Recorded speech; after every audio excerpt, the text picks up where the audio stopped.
11వ అధ్యాయము 20వ వచనమును మనం చదువుకొని ధ్యానిస్తూ ఉన్నాం.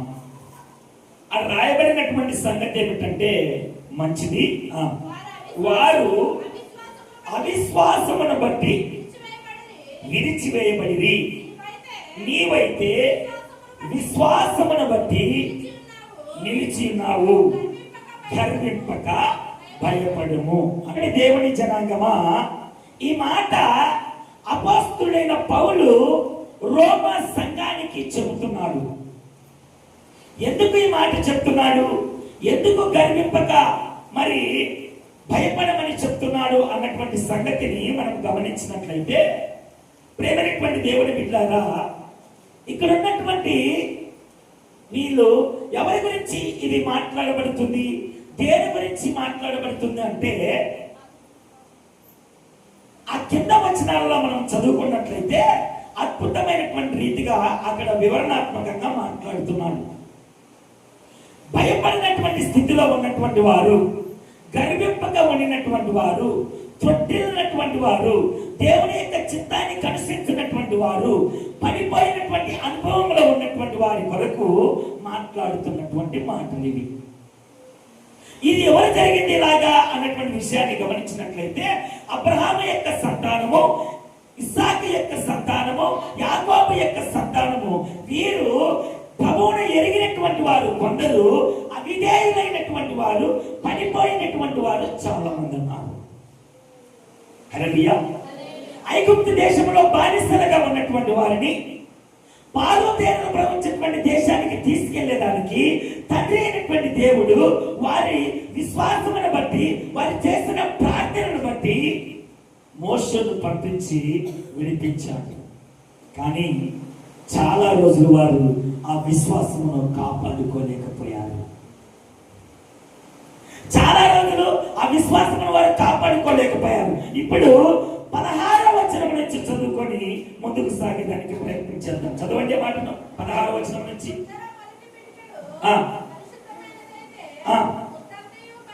ముద్దంతయు పరిశుద్ధమైనదే,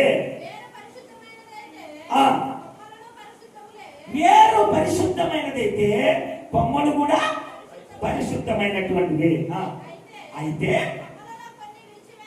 కొమ్మలలో కొన్ని విరిచివేయబడి అడవి ఒలీవ కొమ్మలయ్యున్న అంటు కట్టబడి ఒలీవ చెట్టు యొక్క సారవంతమైనటువంటి వేర్లు వాటితో కలిపి పాలు పొందిన ఆ కొమ్మల పైన నీవు అతిశయింపకూడదు. హల్లెలూయా. ఇక్కడ అడవి ఒలీవలు ఎవరయ్యా అంటే అన్యజనులు. అన్యజనులుగా ఉన్నటువంటి నిన్ను నన్ను ప్రభు అయినటువంటి యేసుక్రీస్తు నిజమైన ఒలీవతో, నిజమైనటువంటి ఒలీవ ఏరుతో అంటు కడుతున్నాడు. ఆ అంటు కట్టినటువంటి స్థానము ఎక్కడదయ్యా అంటే అవిధేయులైనటువంటి ఇశ్రాయేలుదే. అందులో పనికిరానటువంటి వాటిని కొన్నిటిని తుంచివేశాడట.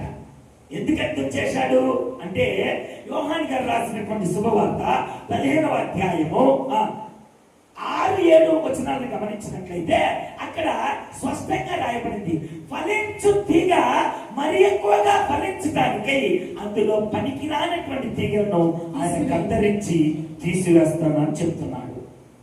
ఎవరైనా నా యందు నిలిచి ఉన్న యెడల, ఎవరైనా నా యందు నిలిచి ఉన్న యెడల వాడు తీగ వలె బయట పారవేయబడి ఎండిపోవును. వాడు తీగ వలె బయట పారవేయబడి ఎండిపోవును. మనుషులు అటు వాటిని పోగు చేసి, మనుషులు అటు వాటిని పోగు చేసి అగ్నిలో పారవేతులు. చాలా చాలా ఇక్కడ గమనించాల్సినటువంటి మాట ఏమిటంటే, ఆ ఒలీవ చెట్టుకున్నటువంటి కొన్నిటిని రెమ్మలను తుంచివేశాడట. ఎందుకని తుంచివేయాల్సి వచ్చింది అంటే, వాళ్ళు అవిశ్వాసమును బట్టి, అవిధేయతను బట్టి ప్రభునందు స్థిరముగా ఉండలేకపోయారు. నా ప్రేమైనటువంటి దేవుని బిడ్డలారా, ఈరోజు మనం ధ్యానిస్తున్నటువంటి మాట ఎందుకు ఉండలేకపోయారు అంటే, వారు వేరొక దానిపైన ఆధారపడటం. ఒక మనిషి గర్వపడుతున్నాడంటే ఏం కారణమై ఉండొచ్చు?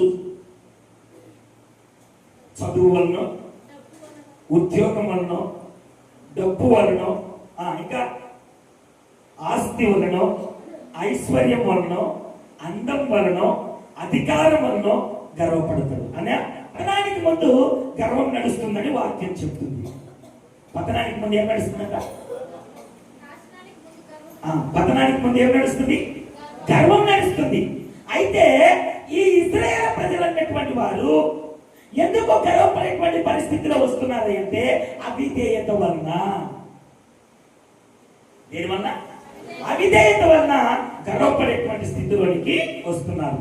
నా ప్రేమైనటువంటి దేవుని బిడ్డలారా, పరిశుద్ధ లేఖన గ్రంథంలో నుండి ఆ గర్వపడేటువంటి స్థితిలో ఉన్నటువంటి వాక్యం చెప్తుంది, అయ్యా మీరు గర్వపడక ఏమైంది? భయపడుతూ ఉండండి అని చెప్తున్నాడు. భయం కలిగి ఉండండి, భక్తి కలిగి ఉండండి అని చెప్తుంది.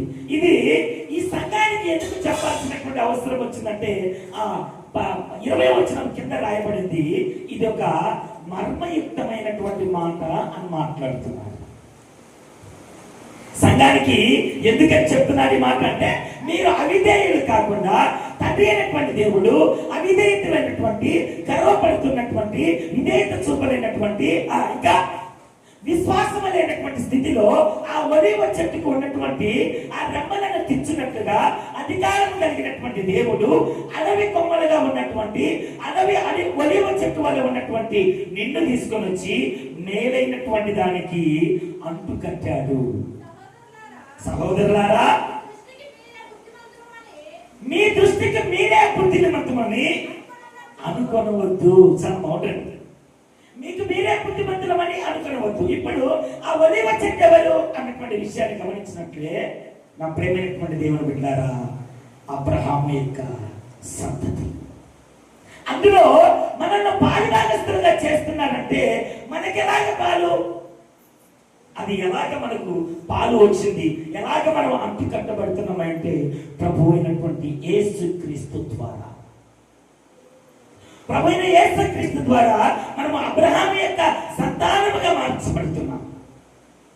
అందుకని ఆయన అంటున్నాడు, ఇప్పుడు నిన్ను ఆ మేలైనటువంటి ఆ ఒలీవ చెట్టుకు నిన్ను అంటు కట్టబడుతున్నాడు. నిన్ను అంటు కట్టాలంటే ముందు దానిలోని పనికిరానటువంటి తీగలను కత్తరించి నిన్ను అంటుకట్టిండు. అక్కడ ఉన్నటువంటి నీవు సంఘములో ఉన్నటువంటి అవిధేయత కలుగుతున్నటువంటి స్థితిలో లేకుండా, ఒకవేళ విధేయత కలిగి తండ్రి యొక్క విధులను, ఆజ్ఞలను అనుసరిస్తున్నటువంటి నీవు ఒకవేళ గర్విస్తావేమో. దేన్ని బట్టి? అవిధేయులను బట్టి, అన్యజనులను బట్టి నువ్వు గర్విస్తావేమో. అంతకు ముందు నీ ప్లేస్ లో ఉన్నటువంటి వారు అలాగే గర్వించిన వారే, అలాగే తుంచబడినటువంటి వారే. ఆ ప్లేస్ లో వాళ్ళు విధేయత కలిగి ఉంటే, ఒకవేళ నువ్వు గర్వం కలిగినటువంటి స్థితిలో ఉంటే మరలా నిన్ను తుంచి వాటిని అంటుకట్టడంలో దేవునికి పెద్ద పని కాదని చేయగలుగుతుంది. అందుకే నా ప్రేమైనటువంటి దేవుని బిడ్డలారా, గర్వపడకండి అని ప్రభు మాటలు చెప్తున్నాడు. మరి బైబిల్లో గర్వపడినటువంటి వారు ఎవరున్నారు? వాటి వలన వారు ఎదుర్కొన్నటువంటి మరి ఆ పరిస్థితులు ఏమిటి అన్నటువంటివి కొన్ని వాక్యపు వెలుగులో ధ్యానం చేస్తూ ముందుకెళ్దాం. ఈ గర్వం అన్నటువంటిది ఏం చేస్తుంది? ఆ గర్వం వలన కలిగేటువంటి నష్టాలు ఏమిటి మనం జ్ఞానం చేస్తూ ముందుకు వెళ్దాం. సమూయేలు మొదటి గ్రంథము 2వ అధ్యాయము 3వ వచనంలో, అనంత జ్ఞానియగు దేవుడు అనేక క్రియలను పరీక్షించువాడు, ఇకను అంత గర్వపు మాటలు మాట్లాడుకుని గర్వపు మాటలు మీ నోట రానియకుడి. దేవునికి స్తోత్రం కలుగును గాక. మన నోట ఏం రానియకూడదని ప్రభు మాట్లాడుతున్నాడు. హల్లెలూయా, హల్లెలూయా. ఈరోజు మనం నేర్చుకుంటున్న సంగతి ఏంటి? గర్వింపకుండా ఉండాలి. మన నోట గర్వపు మాటలు రానియకుండా ఉండాలి అని చెప్తున్నాడు. ఇలాగా గర్వించినటువంటి వ్యక్తి పరిశుద్ధ లేఖన గ్రంథంలో మనము ఇందాకనే ఒక మాటను జ్ఞాపకం చేసుకున్నాం. ఆరాధనలో ప్రభు యొక్క పాదాల దగ్గరికి ఒక పరిసయ్యుడు, ఒక సుంకరి వచ్చారా? వచ్చి పరిసయ్యుడు ఏమంటున్నాడు? ప్రభువా, నేను వారానికి 2 మార్లు ఉపవాసం ఉంటాను, నేను దశభాగాలు ఇస్తాను, ఆ తర్వాత నేను నీతి కలిగినటువంటి స్థితిలో ఉంటానా, యథార్థత కలిగిన స్థితిలో ఉంటానని తన స్థితిని గురించి తాను మాట్లాడుతున్నాను. అయితే నా ప్రేమైనటువంటి దైవ జనాంగమా, మరొక వ్యక్తి ఉన్నాడు అక్కడ. ఆయన ఎవరు? సుంకరి. మరొక వ్యక్తి ఎవరు? సుంకరి. ఈయనే మాట్లాడుతున్నాడు, తండ్రి నేను పాపిని, నీ పరిశుద్ధమైనటువంటి ఆ పాదముల వైపు చూడటానికి కూడా నాకు యోగ్యత లేదని రొమ్ము గుద్దుకుంటూ ప్రార్థన చేస్తున్నాడు. ఈరోజు నీ స్థితి ఏమైనది? అందుకే నీ నోట గర్వపు మాటలు రానియకండి అని చెప్తున్నాడు. ఓకేనా? ఆ గర్వపు మాటలు వస్తే ఏం జరుగుతుంది? సామెతల గ్రంథము 13వ అధ్యాయము 10వ వచనం. గర్వము వలన జగడము పుట్టును. హల్లెలూయా. ఇప్పుడు గర్వం వల్ల ఏం పడుతుందంట? జగడం అంటే కొట్లాట. హల్లెలూయా. జగడం అంటే ఏంటండి? కొట్లాట. మనము మన భాషలో మాట్లాడితే తెలంగాణ భాషలో ఏతులు పడమాక అంటారు, మన భాషలో ఎచ్చులు, తర్వాత ఇంకేమంటారు? ఎచ్చులు పడమాక అంటారు, ఇంకా ఇంకా బడాయి పడమాక అంటారు. అర్థమైందా? ఈ బడాయి మాటలు లేదా ఎచ్చులు మాటలు లేదా గర్వపు మాటలు ఇవన్నీ కూడా ఏ పుట్టిస్తాయి అంటే అవి మేలు చేయకపోగా మనకేం కలిగిస్తాయి? కొట్లాటలు పెడతాయి, గొడవలు పెడతాయి. కనుక మన నోట ఏముండకూడదు అంటున్నాడు? గర్వపు మాటలు ఉండకూడదు. రెండవది, గర్వం వలన ఏం పుడుతుంది? జగడము పుడుతుంది అని చెప్తున్నాడు. అందుకే అందులోనే సామెతల గ్రంథంలోనే 16వ అధ్యాయము 18వ వచనాన్ని చదువుకున్నట్లయితే అక్కడేముంటుందంట? గర్వం వలన నాశనము కలుగుతుంది అని చెప్తున్నాడు. గర్వము మన నోట ఉండకూడదని చెప్తున్నాడు. రెండవది, గర్వం వలన నాశనం కలుగుతుందని చెప్తున్నాడు. గర్వం వలన జగడములు పుట్టునని చెప్తూ ఉన్నాడు. దేవునికి మహిమ కలుగును గాక. ఇదే గర్వం వలన ఆమోసు గ్రంథం 6వ అధ్యాయము 7వ వచనములు గమనించినట్లయితే గర్వం వలన దేవునికి విరోధులుగా మార్చబడతాము. ఏంటంటే గర్వం వలన దేవునికి విరోధులుగా మార్చబడతాం. కాబట్టి చెరలోనికి ముందుగా పోవు వాడితో కూడా మీరు చెరలోనికి పోదురు. అప్పుడు సుఖాసక్తులు చేయు ఉత్సాహ ధ్వని గతించును. యాకోబు సంతతి వారికి ఉన్న గర్వము నాకు అసహ్యము. దేవునికి స్తోత్రం కలుగును గాక. యాకోబు సంతతి వారికి ఉన్నటువంటి గర్వం అంటే దేవునికి అసహ్యమంట. వారి నగరులకు నేను విరోధినైతిని కనుక వారి నగరులకు నేను విరోధినైతిని అని చెప్తున్నాడు. ఇప్పుడు తండ్రి అయినటువంటి దేవుడు గర్వానికి విరోధి. తండ్రి అయినటువంటి దేవుడికి గర్వం లేదు, అవునా? పాపములుగా ఉన్నటువంటి మనము, పాపము స్థితిలో ఉన్నటువంటి మనము, అపరాధముల చేత చచ్చినటువంటి అనుభవాలు ఉన్నటువంటి మనము ఎన్నిసార్లు తప్పిపోయినటువంటి స్థితి ఉన్నా కానీ మరలా నన్ను కరుణించడానికి నా దగ్గరికి వస్తున్నాడు. పేరు పెట్టి పిలిచి మనల్ని ఆదరించడానికి అంటున్నాడు, నా అరిచేతిలో నీ యొక్క ప్రాకారములు ఉన్నాయని చెప్తున్నాడు. నా ప్రేమైనటువంటి దేవుని బిడ్డలారా, గర్వం అన్నటువంటిది మనిషి పతనానికి కారణమవుతుంది. గర్వం అన్నటువంటిది మనిషి పతనానికి కారణమవుతుంది. కనుక ప్రేమైనటువంటి దేవుని బిడ్డలారా, దయచేసి మనము పరిశుద్ధ లేఖన గ్రంథంలో గర్వపడినటువంటి వారు వారి యొక్క స్థితి ఏమైంది అన్నటువంటిది కొన్నిటిని ధ్యానించి ముందుకు సాగేదానికి ప్రయత్నం చేద్దాం. రండి, యెషయా గ్రంథము 14వ అధ్యాయము 12వ వచనం నుంచి చదువుకొని ముందుకు సాగేదానికి ప్రయత్నం చేద్దాం. తేజో నక్షత్రమా, తేజో నక్షత్రమా, వేకువ చుక్క, వేకువ చుక్క, నీవెట్లు ఆకాశం నుండి పడితివి, నీవెట్లు ఆకాశం నుండి పడితివి, జనమును పడగొట్టిన నీవు, జనములకు పడగొట్టినటువంటి నీవు నేల మట్టు వరకు ఎట్లు నరకబడితివి. నేను ఆకాశమునికి ఎక్కిపోదును, దేవుని నక్షత్రములకు పైగా సింహాసనమును హెచ్చెత్తును, ఉత్తర దిక్కునున్న సభాపర్వతము మీద కూర్చుందును, మేఘమండలము మీద ఎక్కుదును, మహోన్నతునితో సమానునిగా చేసుకుందునని నీవు మనసులో అనుకుంటివి.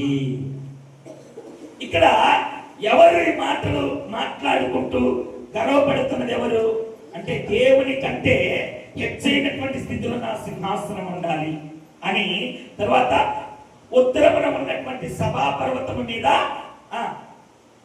నేను కూర్చుందునని హెచ్చించుకుంటూ ఉన్నటువంటి ఈ స్థితి ఎవరిది అంటే ప్రధానమైనటువంటి దూతలలో ఒకటైనటువంటిది, చక్కగా దేవుణ్ణి ఆరాధించేటువంటిది. దాని పేరు లూసిఫర్. ఏంటిది? లూసిఫర్. ఈ లూసిఫర్ ఏమనుకుంటుందంటే దేవుడు పొందుతున్నటువంటి ఆ మహిమను బట్టి తన ద్వారా ఆ మహిమ కలుగుతుందని పెద్ద భయంకరమైనటువంటి ఆలోచన చేసి ఆశిస్తుంది. నేను దేవుని కంటే గొప్పగా ఊహించుకుంటున్నాను అని చెప్తుంది. ఇక్కడ పిలిచినటువంటి పిలుపు ఏమిటంటే తేజో నక్షత్రమా. వాస్తవానికి తేజో నక్షత్రమా అన్నటువంటి ఈ మాట ఒక యేసు క్రీస్తుకు తప్పక మరొకరికి లేదు. కావాలంటే రండి ప్రకటన గ్రంథము 22వ అధ్యాయం 16వ వచనంలో సంగముల కోసము ఈ సంగతులను గురించి మీకు సాక్ష్యం ఇస్తూ యేసు అని నేను నా దూతను పంపి ఉన్నాను, నా దూతలను మీ దగ్గరికి పంపి ఉన్నాను. దావీదు వేరు చిగురును సంతానమును ప్రకాశమానమైన వేకువ చుక్క అయినాను. ఏమైనాడంట ప్రభువైనటువంటి యేసుక్రీస్తు? వేకువ చుక్క సంతానమంటూ వేకువ చుక్కై ఉన్నాడంట. నా ప్రేమైనటువంటి దేవుని బిడ్డారా, ఈ అర్హత ఒక యేసుక్రీస్తు ప్రభువు వారికే ఉంది. మరి ఇక్కడ ఎందుకని ఆ విధంగా పోల్చి చెప్తున్నాడు? యెషయా గ్రంథంలో ఆ మాటను ఎందుకని మాట్లాడిస్తున్నాడు? 14:12 అంటే ఏమని మాట్లాడుతున్నావు? తేజో నక్షత్రమా, వేకువ చుక్క అని ఎందుకు మాట్లాడుతున్నాడంటే, ఇప్పుడు ఇది గర్వపడింది. ఏ విధంగా గర్వపడిందంటే, కుమారుడు కూర్చోవలసినటువంటి, కుమారుడు ఉండవలసినటువంటి స్థానానికి ఈ లూసిఫర్ తనను తాను హెచ్చించుకుంటూ ఉంది. ఏమంటే ఆ స్థానం ఎవరిది? తండ్రి యొక్క కుడి పార్శ్వమున కూర్చుకున్నటువంటి ఆ స్థానం ఎవరిది? ప్రభువైనటువంటి యేసుక్రీస్తు ప్రభువు వారిది. కానీ లూసిఫర్ తనను కుమారుని యొక్క స్థితిలో ఊహించుకుంటూ ఉంది, తనను తాను హెచ్చించుకుంటూ ఉంది. అదంతా కూడా పాపం పైకి కూడా ఎవరితో చెప్పలేదు. 14వ వచనం చదవండి. మహోన్నతులతో నన్ను సమానంగా చేసుకుందనని. ఏంటంట? మహోన్నతులతో నేను సమానముగా చేసుకుంటున్నాని నీవు మనసులో అనుకుంటుంది. ఏడనుకుంటుంది ఇది? అమ్మా ఏడనుకుంటుంది? అయ్యా ఏడనుకుంటుంది? మనసులో అనుకుంటుంది. ఏమని? మహోన్నతునికి సమానముగా నా సింహాసనాన్ని నేను స్థిరపరచుకుంటానని ఒక మనసులో ఆలోచన చేసుకుంటుంది. అయితే దాని ఆలోచన, తన ఆలోచన పరిపూర్ణము కాక ముందే తన దగ్గరికి ఒక దూత వచ్చింది. చదవని మాట చదవండి. సభ పర్వతం మీద కూర్చుందను. కిందికి రావాలి. నీవు మనసులో అనుకుంటుంది కదా, ఏంటంట? పాతాళములో, నరకములో, అది కూడా ఒక మూలకు. హల్లెలూయా. ఇప్పుడు మనము ఏదైనా మూలకు ఎప్పుడు పడేస్తాము? పనికి రాకుండా ఉంటే దాన్ని మూలకు పడేస్తాం, అంతే కదా. ఇప్పుడు మహోన్నతుడి యొక్క స్థానాన్ని ఊహించుకున్నటువంటి ఈ లూసిఫర్ అన్నటువంటిది ఇప్పుడు ఏదంట? పాతాళములో, నరకములో ఒక మూలకు పడిపోయింది. అంటే హెచ్చించుకున్నటువంటి ఈ లూసిఫర్ ఏమైపోయింది? ఇప్పుడు పాతాళానికి అనగదొరక్కబడింది. ఈనాడు సంఘములో మనము గర్విస్తాం. ఏమండి? ఏదైనా చక్కనైన స్వరం ఉంటే కన్నా పాడేదానికి గర్విస్తాం. నేను పాడితేనే బాగుంటుందని, అవునా? ఇంకా రకరకాలైనటువంటి గర్వాలు, అధికార గర్వం. అధికారైనటువంటి వ్యక్తి ఎంత పెద్ద వ్యక్తి పోయినా కానీ తను కూర్చొనే జవాబిస్తాడు. ఎందుకని లేవడు? ఉదాహరణకు ఒక 70 సంవత్సరాల వయసు కలిగినటువంటి ఆయన ఐఏఎస్ కలెక్టర్ దగ్గరికి పోయింది అనుకోండి, లేచి అయ్యా రండి అని అంటాడా? అనడు. చెప్పండి అయ్యా అంటాడు. కూర్చోండి. ఎందుకని? గర్వం. ఏం గర్వం అది? అధికార గర్వము. అధికార గర్వము. కొంతమంది కొంతమందికి జ్ఞానం ఉంటే కన్నా ఆ జ్ఞానపు గర్వం ఉంటుంది. ఏమండి, ఆ తెలివికి సంబంధించిన చదువు వస్తే కనుక బాగా కొంతమంది గర్వపడతారు. ఇంకొంతమంది మంచి ఉద్యోగం ఉందనుకోండి గర్వపడతారు. కొంతమంది ఏదైనా కార్లు బంగ్లాలు ఉన్నాయనుకోండి గర్వపడతారు. అవునా కదా? అంటే నీ గర్వానికి ఏదో ఒక కారణం కావచ్చు. మరి లూసిఫర్ గర్వపడడానికి ఏం కారణము? లూసిఫర్ అంటే ఇది మంచి వాయిద్యాన్ని వాయిస్తూ దేవుని స్తుతించేటువంటి దూతలలో ఒక దూత. ఏమంటే చక్కగా వాటన్నిటిని మానిటరింగ్ చేస్తూ ఉంటుంది. ఆ దూతలన్నిటికీ ఆజ్ఞించేటువంటి విధంగా ఉంటుంది. ఇలాగా స్తుతించాలి, ఇలాగ చేయాలని. ఇప్పుడు ఆ మహిమంతా కూడా ప్రభువును స్తుతిస్తూ ఉంటే ఇది అనుకున్నది ఇదంతా మానిటరింగ్ చేస్తున్నది నేను కదా. కానీ ఈ మహిమంతా ఎవరికి పోతుంది? యేసుక్రీస్తు కనుక యెహోవాకు వెళ్తుంది కదా అని గర్వపడింది. నేను లేకపోతే ఈ పని జరగదు అని, నేను లేకపోతే పని జరగదు అన్నటువంటి విధంగా గర్వించింది. తదనుగుణంగా దాని పర్యావసనము ఫలితము పాతాళమునకు అనగదొక్కబడింది. దయచేసి ఈ మాటలను చాలా జాగ్రత్తగా గమనించండి.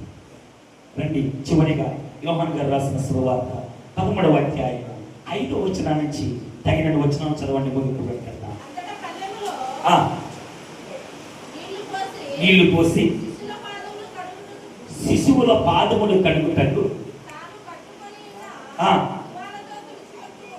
తువాలతో తుడచడానికి మొదలు పెట్టెను. ఎవరికి పనిచేస్తున్నది? యేసుక్రీస్తు. ఏం చేస్తున్నాడు? శిశువుల పాదాలు కడుగుతున్నాడు. అదేంటిది? శిశువులందరూ గురువు పాదాలు కదా కడగాల్సింది. ఇదేంటి రివర్స్ జరుగుతుంది? నా మాటలు అర్థమవుతున్నాయా? గురువు పాదాలు శిశువుడు కలగాలి. జనరల్గా ఈనాడు దైవభక్తిలో ఉన్నటువంటి కొంతమంది కాళ్ళు మొక్కుతున్నారు. నేను ఇంకా వాటన్నిటిని విస్తారంగా మీకు చెప్పదలుచుకోలేదు. వెళ్ళి వాళ్ళ పాదాల మీద పడుతూ ఉంటారు, మొక్కుతూ ఉంటారు. ఏమండి, ఆ విధంగా శిశువులు వెళ్ళి గురువుల యొక్క పాదాలు మొక్కుతారు. కానీ ఇక్కడ గురువు ఏం చేస్తున్నాడు? శిశువుల పాదాలు కడుగుతూ ఉన్నాడు. నా ప్రేమైనటువంటి దేవుడు పిల్లలు, అంటే మన గురువు అయినటువంటి యేసుక్రీస్తు ప్రభువుల వారికే గర్వం లేదు. శిశువుల పాదాలు కడుగుతున్నాడు. మరి మనకెందుకండి ఆ గర్వం? పనికిరాని గర్వము మనకెందుకు? ఆ పనికిరాని గర్వము, మనల్ని పతనం చేసేటువంటి గర్వము మనకెందుకండి? గర్వం మన నోట ఉంటే పతనానికి తీసుకెళ్ళేటువంటి ఆ గర్వపు మాటలు మనకెందుకు? నా మాటలు అర్థమవుతున్నాయా? ఈ గర్వం వల్ల దేవునికి విరోధముగా మార్చబడేటువంటి ఆ గర్వం ఎందుకు మనకు? కనుక భయంకరమైనటువంటి గర్వాన్ని విడిచిపెడదాము. దేవుని యొక్క మహాకృపలో ముందుకు సాగుదాము. ఒకవేళ ఏ అంశమును బట్టి నువ్వు గర్వపడుతున్నావో ఆ అంశాన్ని ఈరోజు ప్రభు చెప్తున్నాడు, వాటిని నీ దగ్గర నుంచి తీస్తానని చెప్తున్నాడు.